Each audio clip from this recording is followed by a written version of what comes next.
Գիտեք, իմ հին մտածելակերպը ինձ ասում էր, ես լավն եմ։ Երբեմն ես ինձ նայում էի, ասում էի, այն մարդն էլ գնա դժոխք, ես էլ գնամ դժոխք։ Բայց երբ որ Աստծո խոսքն ես ընդունում, ինքը չափանիշ ունի։ Ինքը ասում է, ես ամենավատին էլ, որ ապաշխարի ներելու եմ։ Իսկ ամենալավը մարդկային չափանիշներով, որ ինձ հակառակ է, որ իմ խոսքերը իր ոտի տակ է դնում։ Գիտեք, երբ ենք մենք իր խոսքերը ոտնահարում, այդպես գրված է Աստվածաշնչում։ Երբ որ մենք ասում ենք, ես ավելի լավ եմ պատկերացնում կյանքը, քան Քրիստոսը,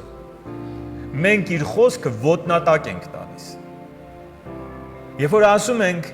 ես գիտեմ ավելի լավ կյանքը, քան ինձ ստեղծող Աստված, մենք իր խոսքերը ոտնատակ ենք տալիս, եւ դրանից մեծ մեղք չկա։ Սա է ամենամեծ մեղքը։ Չգիտեմ, ինչ պատկերացում ունեք ամենամեծ մեղքի մասին, բայց Տեր Հիսուսը խոսում է սրա մասին եւ ասում է անգամ Սոդոմին ու Գոմորին դատաստանի օրում ավելի հեշտ կլինի, քան ինձ մերժողներին։ Եվ սա է ամենամեծ մեղքը։